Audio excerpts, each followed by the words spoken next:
உலக அறிவாளிகளே வணக்கம். அமைச்சர் மன்னிக்கவும் சட்டமன்ற உறுப்பினர் செந்தில் பாலாஜி முன்னாள் அமைச்சர் இன்று விசாரணை கைதியாக சிறையில் இருக்கிறார். விசாரணை கைதியாக எவ்வளவு நாள் இருப்பார் என்ற வினாவுடன் பல அதிகாரிகளை நாம் கேட்டபோது விசாரணை கைதி என்பது இன்னும் சில மாதங்களிலே முடிவடைந்து அவர் தண்டனை கைதியாக சிறையில் காலத்தை கழிப்பார் என்ற பதில் வந்தது. மிக வேகமாக வளர்ந்தார். அவர் செல்லும் இடமெல்லாம் செந்தில் வேலனுக்கு வேல் மாதிரி தன்னுடைய வாழ்க்கை விறுவிறுவிறுவிறுன்னு வளர்ந்தது.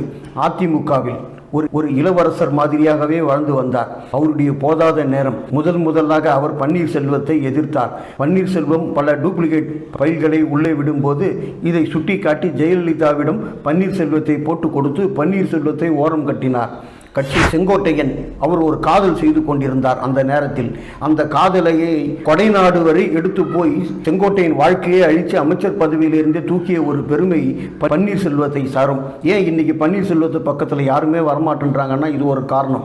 சரி, நம்ம அந்த கதையை விட்டுட்டு நம்ம இங்கே வந்துட்டோம். நம்ம செந்தில் பாலாஜி மிக அருமையாக வலம் வந்தவர். ஒரு சிறிய வழக்கு TRPC 154 அதிமுக பீரியட்லேயே அவர் மேலே விழுது. ஒரு சின்ன வழக்கு அது. அந்த வழக்கோடு அவர் முடிக்க வேண்டியது. அந்த வழக்கை தட்டி கழிக்கிறேன்னு சொல்லிட்டு மேலும் மேலும் மேலும் மேலும் தவறு தவறு தவறு தவறு தொடர்ந்து இன்று வரை அவர் தவறு செய்து கொண்டே இவ்வளோ பெரிய ஆளாக வந்து இன்னைக்கு மாட்டிட்டு இருக்கார்.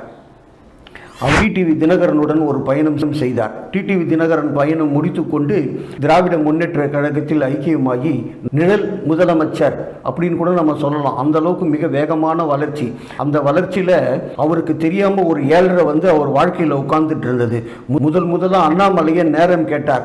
இவர் கேட்ட நேரத்திலிருந்து அண்ணாமலைக்கு வந்து நேரம் பிக்கப் ஆகி போச்சு. இவருடைய நேரம் சரியில்லாத போயிடுச்சு. இவர் மேலே யார் யார் எதிர்த்து வழக்கு தொட்டிருக்காங்க, இவர் மீது யார் யார் புகார் கொடுத்திருக்கிறாங்க.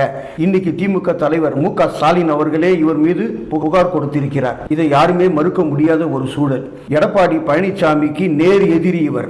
தங்கமணி இருக்கிறாரே, தங்கமணி வந்து செந்தில் பாலாஜியால் நிறைய பாதிக்கப்பட்டார். இன்று செந்தில் பாலாஜி இன்று வரை தொடர்ந்து பழி வாங்கி கொண்டே இருக்கிறார் தங்கமணி.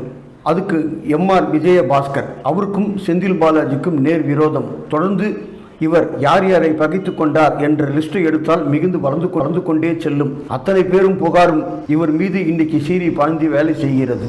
ஒரு கட்டத்தில் ED வருமான வரித்துறை என்று பெரியதாக போய்கொண்டே இருந்தார்.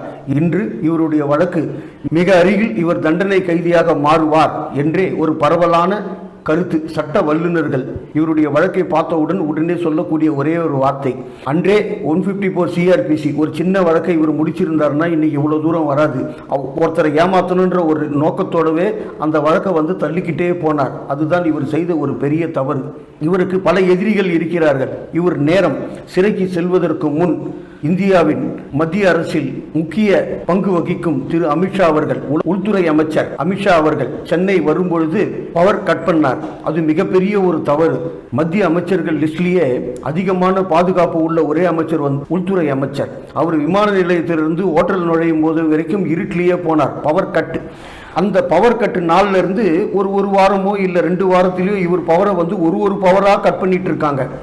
சிறை வெள்ளம் எடுத்துட்டு போயிட்டு இன்னைக்கு தண்டனை விசாரணை கைதி தொடர்ந்து போயிட்டு ட்ரையல் கேஸ் வரைக்கும் இன்னைக்கு வந்து மிக விரைவில் வந்து இவர் தண்டனை கைதியாக மாறுவார் என்று சட்ட அறிஞர்கள் பலர் வெளிப்படையாக பேச துவங்கி விட்டார்கள். இனி செந்தில் பாலாஜியின் எதிர்காலம் சிறையில் கழிப்பதுதான் என்று பரவலான ஒரு பேச்சு இருக்கிறது. இதில் யாரும் எதுவுமே தடுக்க முடியாது. இன்று இவருக்காக வக்காலத்து வாங்கக்கூடியவர்களே ஒரு காலத்தில் இவர் மீது புகார் கொடுத்தவர்கள். சாதாரண விஷயம் அல்ல. செந்தில் பாலாஜி பவர் சிறிதாக கட்டாக காரணம் வந்து இவருக்கு ஊரை சுற்றி இருக்கக்கூடிய எதிரிகள். அடுத்து ஒரு நல்ல பதிவில் நான் உங்களை மீண்டும் சந்திக்கிறேன். நன்றி. தமிழ் சர்க்காருக்காக நான் உங்கள் விஜயகுமார். நன்றி, வணக்கம்.